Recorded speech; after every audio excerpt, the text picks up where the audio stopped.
दोस्तों 2026 में साइंसदानों ने फैसला किया है कि वो इंसानों को मार्स पे भेजेंगे। अगर आप भी इस सुर्ख सैयारे यानी कि मार्स पे जाना चाहते हैं तो ये वीडियो आपके लिए है। अच्छा, एक चीज यहाँ पे वाज़ेह कर दूं कि आप में से कुछ लोग जो मुझे इंस्टाग्राम और टिकटॉक पे देखते हैं, तो आप लोगों को याद होगा कि मैंने वहां पर मार्स प्लेनेट के मुतालिक एक रील अपलोड की थी और उस रील के आखिर में मैंने मजाक में कहा था कि अगर आप में से कोई मार्स प्लेनेट पे जाना चाहता है तो मेरे इंस्टाग्राम पे आ जाए, मैं आपकी बात एलन मस्क से करवा दूंगा। अभी ये बात मैंने मजाक में कही थी और अगर आपने नोट किया हो तो मैं वीडियो के आखिर में मुस्कुरा भी रहा था, लेकिन मुझे हैरत हुई कि आप में से इतने सारे लोगों ने मुझे इंस्टाग्राम पे मैसेज किए कि मैं हैरान हो गया। हर बंदा यही कह रहा था, फिरोजी भाई मार्स जाना है, फिरोजी भाई मार्स जाने के लिए टिकट कितने का है, फिरोजी भाई मार्स जाने के लिए टिकट कैसे बुक करें। कौन है ये लोग? सबसे ज्यादा जो लोगों ने मुझसे रिक्वेस्ट की वो यही थी कि भाई हमारी बात एलन मस्क से करवा दें। अच्छा, एक आध बंदा तो ऐसा भी था जो ये कह रहा था कि फिरोजी भाई प्लीज एलन मस्क का नंबर दे दें।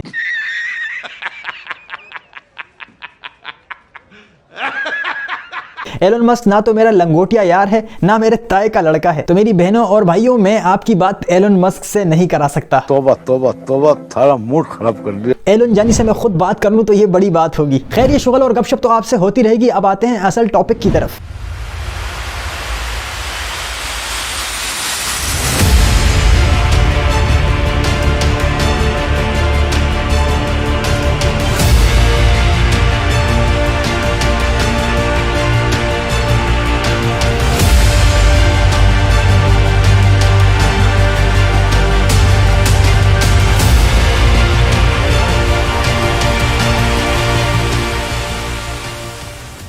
दोस्तों, मार्स एक ऐसा सैयारा यानी कि एक ऐसा प्लेनेट है जिसको आप रात के वक्त बिना किसी टेलीस्कोप के खुली आंख से भी देख सकते हैं। अगर अभी रात हो रही है और आप मेरी वीडियो देख रहे हैं और आप एक खुली फिजा में बैठे हुए हैं तो आप आसमान पे जरा गौर करें। वैसे तो आपको बहुत सारे चमकते हुए स्टार्स नजर आएंगे, लेकिन दो स्टार्स बहुत ज्यादा चमक रहे होंगे। फिर इन सबसे ज्यादा चमकते हुए दो स्टार्स पे अगर आप गौर करेंगे तो एक इनमें से व्हाइट होगा और दूसरा स्टार आपको रेडिश यानी कि थोड़ा लाल सा दिखाई देगा। अगर आपको ये सुर्ख सैयारा यानी कि रेड प्लेनेट नजर आ जाए तो समझ लीजिए कि यही सैयारा मरीख यानी मार्स है। अब यहाँ पर आकर आपके जहन में एक सवाल आएगा कि यार ये रेड यानी कि सुर्ख कलर में क्यों है? तो इसके सुर्ख होने की वजह यह है कि इस पर बहुत सारे पहाड़ लोहे की चट्टानों से मिलकर बने हैं। और आपको बता दूं कि मरीख के मेंटल में हमारी जमीन से भी ज्यादा लोहा यानी कि आयरन मौजूद है। अब इसमें जगह जगह बहुत सारे लोहे की चट्टानों से मिलकर बने हुए पहाड़ मरीख के माहौल की वजह से ऑक्साइडाइज यानी कि जंग आलूद हो जाते हैं। मिसाल के तौर पर हमारी जमीन पे भी जब कोई लोहा वगैरह काफी अरसे से पड़ा हुआ होता है तो उसको जंग लगना शुरू हो जाता है और वो लाल सा दिखाई देता है। बिल्कुल इसी तरह मरीख के पहाड़ों में और इसकी मिट्टी में लोहे की काफी मिकदार मौजूद है और ये मिट्टी और ये पहाड़ ऑक्साइडाइज्ड होने की वजह से लाल कलर में दिखाई देते हैं। अब मरीख में इतना ज्यादा लोहा कहां से आ गया? तो इसके बारे में साइंसदानों का ख्याल है कि आज से तकरीबन 4.5 बिलियन साल पहले जब एक सैयारा जमीन से टकराया था, जिसके बाद चांद भी जमीन से अलग होकर बना था, तो उस टकराव के टाइम पे जमीन ने अपनी काफी सारी लोहे की मिकदार खो दी थी। यानी वो लोहा काफी मिकदार में स्पेस में बिखरने लगा, जिसे मार्स ने अपनी तरफ खींच लिया और इस तरह मार्स प्लेनेट पर लोहे की मिकदार डबल हो गई और ये इतना सारा लोहा अब उसकी मिट्टी में शामिल हो चुका है, जो ऑक्साइडाइज यानी कि जंग होने की वजह से पूरा प्लेनेट ही हमें रेड कलर में दिखाई देता है। अब आपके जहन में यह सवाल आएगा कि यार ये मरीख सैयारा हमसे कितना दूर है? तो आपको बता दूं कि जमीन और मार्स का आपस का फासला कभी भी एक जैसा नहीं रहता, क्योंकि जमीन की और मार्स की सूरज से जो घूमने की स्पीड है वो अलग अलग है। यानी हमारी जमीन सूरज के गिर्द 30 किलोमीटर फी सेकंड की रफ्तार से घूम रही है और सूरज के गिर्द घूमते हुए ये 365 दिन में अपना एक चक्कर मुकम्मल करती है, जिसको हम एक साल कहते हैं। लेकिन मार्स की सूरज के गिर्द घूमने की पर सेकंड की स्पीड 24.077 है और इस तरह मार्स 687 दिन में अपना एक राउंड सूरज के गिर्द मुकम्मल करता है। यानी मार्स सैयारे पे 687 दिन बाद एक साल मुकम्मल होता है। अब सूरज के गिर्द घूमते हुए मार्स की और जमीन की अलग अलग स्पीड होने की वजह से इन दोनों का आपस में कभी फासला कम होता है तो कभी ज्यादा। अब घूमते हुए तकरीबन 2.5 साल बाद यानी कि 26 महीनों बाद ये सैयारा जमीन के करीब आ जाता है और 26 महीनों बाद यही एक ऐसा टाइम होता है कि जिसमें हम मरीख पर कोई भी मिशन भेज सकते हैं, क्योंकि इसके फौरन बाद मरीख हमसे दोबारा दूर होना शुरू हो जाता है। लेकिन मरीख के नजदीक आने के बाद ये मिशन नहीं भेजा जाता, क्योंकि ये सैयारा जब हमसे नजदीक तरीन भी होता है तब भी अगर हम यहाँ पर कोई अपनी स्पेसक्राफ्ट भेजना चाहते हैं तो तब भी ये फासला इतना ज्यादा होता है कि वहां पहुंचते पहुंचते 7 महीने लग जाते हैं। अब अगर हम मरीख के नजदीक आने पर स्पेसशिप भेजेंगे, अब जाहिर सी बात है ये प्लेनेट भी मुसलसल हरकत में है और ये भी मुसलसल घूम रहा है और जाहिर है जब हम यहाँ से अपनी स्पेसशिप भेजेंगे तो 7 महीने बाद पहुंचते पहुंचते इतने में मरीख हमसे आगे निकल चुका होगा। तो इसीलिए नासा या कोई भी खलाई इदारा जब स्पेसशिप यहां से लॉन्च करता है तो वो स्पेसशिप मार्स के जमीन के करीब आने से 7 महीना पहले लॉन्च की जाती है, ताकि 7 महीनों में जब मार्स प्लेनेट जमीन के करीब हो चुका हो तो उतने टाइम में हमारा स्पेसक्राफ्ट भी वहां पहुंच चुका हो। और ये कोई नई बात नहीं है कि इंसान मार्स पे कोई स्पेसक्राफ्ट भेजना चाहते हैं, बल्कि आपको बता दूं कि मार्स पे इंसानों की रिसर्च बहुत पहले से जारी है और 20 जुलाई 1976 को वाइकिंग 1 लैंडर वो सबसे पहला स्पेसक्राफ्ट था जो कि मार्स पे उतरा था। फिर उसी साल दूसरी स्पेसक्राफ्ट 3 सितंबर 1976 को वाइकिंग लैंडर 2 को भी मरीख पे उतारा गया और इन दोनों स्पेसक्राफ्ट ने पहली बार मार्स सैयारे की तस्वीर हमें दुनिया पर भेजी। और अब तक कई सालों में नासा अपनी 5 स्पेसक्राफ्ट मरीख पे भेज चुका है और ये सब अपनी रिसर्च को जारी रखे हुए हैं। और आपको बता दूं कि मार्स में भी जमीन की तरह जलजले आते हैं जिनको मार्स क्विक्स कहा जाता है। और मार्स के इन जलजलों को जांचने के लिए और इनकी शिद्दत नोट करने के लिए 26 नवंबर 2018 में एक इनसाइट लैंडर भेजी गई, जिससे हमें वहां पर जलजलों की काफी मालूमात हासिल हुई और हमें मालूम हुआ कि मार्स पर तो अच्छे खासे जलजले आते हैं, क्योंकि इस इनसाइट लैंडर ने 1300 दिनों में 1313 जलजलों को नोट किया। जिस तरह हमारी जमीन पे हवाएं चलती है, इस तरह मरीख सैयारे पे भी हवाएं चलती हैं। अब आप सोचेंगे कि भाई वहां पर तो मौसम ही नहीं है, वहां हवाएं कहां चलती हैं? तो आपको बता दूं कि मरीख पर हालांकि ऑक्सीजन कम है, यानी हमारी जमीन पे तो ऑक्सीजन की मिकदार 21% है, लेकिन मार्स प्लेनेट पर ऑक्सीजन की मिकदार 0.16% है। और वैसे ऑक्सीजन कम होने की वजह से वहां पर इंसान का स्पेस सूट के बिना जिंदा रहना मुमकिन नहीं है और बिना स्पेस सूट के आप वहां पर सेकंडों में कल्टी हो जाएंगे। मेरा मतलब है कि मर जाएंगे, क्योंकि मरीख सैयारे पर 95% तो सिर्फ कार्बन डाइऑक्साइड गैस है और इसके अलावा भी कम मिकदार में बाकी गैसेस मौजूद हैं। अब मरीख पे जो हवाएं चलती हैं वो ज्यादातर धूल मट्टी वाली हवाएं होती हैं और इन हवाओं की भी थोड़ी तूफानी स्पीड होती है, यानी कि ये 33 से 66 किलोमीटर फी सेकंड की स्पीड रखते हैं। लेकिन ये हवाएं अपने साथ इतनी ज्यादा धूल मट्टी लेकर चल रही होती हैं कि ये कुछ दिनों तक तो पूरे एक इलाके को भी ढांप देती हैं। यानी आप यूं समझिए कि वहां पर धूल मट्टी के तूफान आ सकते हैं। ये सैयारा हमारी जमीन से छोटा है, यानी कि जमीन के आधे के बराबर है। और जब कोई भी सैयारा छोटा होता है तो उसी हिसाब से उसकी ग्रेविटी यानी कि उसकी कशिश शकल भी कम होती है, यानी वो सैयारा आपको इतनी स्पीड से अपनी तरफ नहीं खींचता। अलबत्ता ये सैयारा चांद से काफी बड़ा है, तो इसलिए मरीख सैयारे की सतह पर जब आप छलांग लगाएंगे तो इस पे आप चांद की तरह काफी देर बाद उसकी सरफेस पे नहीं गिरेंगे, बल्कि वहां पर जाकर भी आपको जमीन जैसी ही ग्रेविटी महसूस होगी, बस थोड़ा सा फर्क होगा। आप में से कई लोगों के जहनों में यह भी सवाल आ रहा होगा कि यार मरीख सैयारे पे पानी है या नहीं। तो आपको ये खुशखबरी दे दूं कि मार्स पर पानी मौजूद है, लेकिन आपको एक बुरी खबर ये दूं कि ये पानी लिक्विड शक्ल में नहीं है, बल्कि ये बर्फ की शक्ल में है। और ये पानी कुछ कुछ जगहों पर मिला है और ये बर्फ की शक्ल में इसलिए है क्योंकि मार्स एक ठंडा सैयारा है और इसका एवरेज टेम्परेचर भी माइनस में ही रहता है, जो कि नॉर्मली -65 डिग्री सेल्सियस तक रहता है और इतनी ठंड में कोई भी चीज जम सकती है। अब इस बर्फ को कैसे पिघलाया जाए और मरीख के माहौल को गर्म कैसे किया जाए, मेरा मतलब कि मरीख के माहौल को इंसानों के रहने के काबिल कैसे बनाया जाए। अब इस बारे में साइंसदानों का ख्याल है कि अगर इसकी बर्फ को पिघलाया जाए तो यकीनन इसके माहौल में बेहतरी आना शुरू हो जाएगी और इंसान को यकीनन पीने के लिए पानी तो वहां मिल जाएगा। अब आप सोचेंगे चलो वहां पर पानी तो आ गया, लेकिन अब ऑक्सीजन का क्या करें? वहां पर तो 95% कार्बन डाइऑक्साइड गैस है, तो उसका भी हल है और वो हल ये है कि कार्बन डाइऑक्साइड गैस को ऑक्सीजन में कन्वर्ट किया जा सकता है, यानी कार्बन डाइऑक्साइड गैस को ऑक्सीजन में तब्दील किया जा सकता है। लेकिन कार्बन डाइऑक्साइड गैस को ऑक्सीजन में कन्वर्ट करने के लिए काफी एनर्जी की जरूरत होती है और इसके लिए भी साइंसदानों की कोशिशें जारी हैं कि उसकी 95% कार्बन डाइऑक्साइड गैस का फायदा उठा के उसे ऑक्सीजन में तब्दील कर दिया जाए। यहाँ पर आपको एक दिलचस्प बात यह बताऊं कि मैंने अपनी टिकटॉक वीडियो में कहा था कि सूरज हमें जमीन पर येलो यानी कि पीले कलर में दिखता है, लेकिन दरअसल ये व्हाइट है, बस ये जमीन के माहौल की वजह से हमें पीला दिखता है। तो बिल्कुल इसी तरह जब आप मार्स पे जाएंगे तो वहां पर सूरज गुरूब होते वक्त यही सूरज आपको नीले कलर में दिखेगा, यानी अगर इंसान मार्स पे आबाद हो गए तो वहां पर उनके लिए सूरज ब्लू होगा और हमारे लिए सूरज येलो होगा। अच्छा, एक सवाल आप लोगों के ज़हन में ये भी आ रहा होगा कि यार मार्स पे कोई एलियन यानी कि कोई मखलूक वगैरह मौजूद है या नहीं। तो आपको बता दूं कि जब से इंसान ने अपनी पहली स्पेसक्राफ्ट मरीख सैयारे पर भेजी है, यानी कि 1976 से अब तक कोई भी किस्म की मखलूक हमें वहां नहीं मिली, यहां तक कि कोई एक कीड़ा भी नहीं मिल सका। अलबत्ता 7 मई 2022 को मार्स पे घूमने वाले इंसानी रोबोट ने एक चट्टान की तस्वीर भेजी। एक दरवाजे की शक्ल का कटा हुआ गार सा दिखाई दे रहा था और ये पिक्चर आने के बाद न्यूज में भी एक हंगामा सा खड़ा हो गया कि भाई मार्स पे एक गार मिला है। फिर सब लोगों के जहनों में ये घूमने लगा कि यहाँ पर कोई मखलूक आबाद होगी। फिर मुख्तलिफ एंगल से नासा ने यह कंफर्म किया कि वो दरवाजे की शक्ल दरअसल कुदरती तौर पर ऐसी बनी हुई है, यानी वो कोई गार नहीं है, बस वो दिखने में कोई पुरस्कार सी लग रही थी। मार्स के और भी कई मुकामात पे आपको इसी तरह की कटी हुई शेप वाली चट्टानें मिलेंगी। अच्छा, आपको बता दूं कि एलन मस्क, जिससे आप लोग मिलना चाहते थे, ये बंदा मार्स सैयारे में इतना ज्यादा इंटरेस्टेड है कि कुछ अरसा पहले जब मार्स प्लेनेट को गर्म करने के हवाले से बातें चल रही थी, यानी ये बात की जा रही थी कि मार्स का माहौल किस तरह नॉर्मल किया जाए, तो उस हवाले से एक राय ये दी गई थी कि इसको गर्म करने के लिए हमें इस पर न्यूक्लियर बम मारने होंगे। अब जाहिर है मार्स बहुत बड़ा है, तो इसको गर्म करने के लिए एक बम से कुछ नहीं होगा और अंदाजा लगाया गया कि इसको गर्म करने के लिए हमें तकरीबन 10,000 न्यूक्लियर बम मारने पड़ेंगे, तब जाके इसका माहौल थोड़ा नॉर्मल हो जाएगा। अब इस हवाले से जब एलन मस्क से बात की गई कि भाई मार्स को गर्म करने के लिए 10,000 एटम बमों का खर्चा आएगा, तो उसका जवाब था कि हमें कोई मसला नहीं, इस प्लेनेट के टेम्परेचर को गर्म करने के लिए हमें जितना भी खर्चा बर्दाश्त करना पड़ेगा उसके लिए हम तैयार हैं। अब इन न्यूक्लियर बमों के हवाले से बात आगे नहीं बढ़ सकी, लेकिन एलन मस्क की कंपनी यानी कि स्पेस एक्स मरीख सैयारे में नासा से भी ज्यादा इंटरेस्टेड है। अब मरीख पर इंसानों को भेजने के हवाले से नासा का बयान यह है कि वो 2033 में इंसानों को भेजेगा, लेकिन स्पेस एक्स कंपनी नासा से पहले ही इंसानों को वहां पर भेजना चाहती है। अब इस हवाले से और भी कई कंपनियां सरगर्म हैं, लेकिन मरीख पर जाने से पहले कई सारी मुश्किलात हैं और ये सारी मुश्किलात भी मैं आपको ऊपर बता चुका हूं। बस इन मसलों को हल करने के बाद इंसानों को असली तरीके से वहां पर आबाद किया जाएगा। लेकिन फिलहाल जिन इंसानों को भेजा जाएगा उन्हें स्पेस सूट के साथ और सेफ्टी के साथ भेजा जाएगा, क्योंकि इसका माहौल इंसानों के लिए मुनासिब बनाने में भी काफी वक्त लगेगा। मार्स और जमीन का एक मसला यह भी है कि मार्स से जमीन पर जो रेडियो सिग्नल्स या जो मैसेज आते हैं, यानी हमारे रोबोट्स जब वहां से हमें कोई डेटा भेजते हैं तो वो डेटा जमीन जमीन तक आते आते 5 से 20 मिनट ले लेता है। लेकिन एलन मस्क की कंपनी यानी कि स्पेस एक्स इस मसले को भी हल करने जा रही है और इस कंपनी का इरादा है कि वो अपना एक स्टारलिंक मरीख पर भेजेगी। ये स्टारलिंक एक ऐसी चीज है जो इंटरनेट कम्युनिकेशन को तेज बनाती है। जब ये स्टारलिंक मरीख पे जाएगा तो ये जमीन और मरीख के दरमियान की कम्युनिकेशन को तेज बना देगा, जिसके बाद मैसेज ज्यादा जल्दी पहुंचेगा। और वैसे अगर ये स्पेस कंपनियां अपने मिशन में कामयाब हो जाती हैं तो नशे से परहेज करने वाले और पढ़े लिखे लोगों ने तो वहां पर यूनिवर्सिटियां और कॉलेजेस बनाने हैं। लेकिन जो इंडियन और पाकिस्तानी मेरी इस वीडियो को मावा खाते हुए देख रहे हैं और दिल ही दिल में बोल रहे हैं कि यार झूठ मूठ बोल रहा है ये, तो जिस दिन इंसान मार्स पर आबाद होना शुरू हो गए तो वो वक्त दूर नहीं कि जब ये मार्स पर बैठे हुए अपने किसी दोस्त को मैसेज करके या कॉल करके कहेंगे कि जानी मार्स पर किसी छाली और पान का केबिन खोलना चाह रहा हूँ, किसी दुकान वुकान का जुगाड़ तो कर। और फिर वहां पर अंग्रेज भी मावा और गुटखा वगैरह खरीदने आएंगे और यहाँ से गए हुए इंडियन और पाकिस्तानी भाई मावा चबाते हुए जगह जगह फिचकारियां मारते हुए इस स्टाइल में बात कर रहे होंगे, यार जानी यहाँ वाली जमीन लाल लाल सी क्यों हो रही है,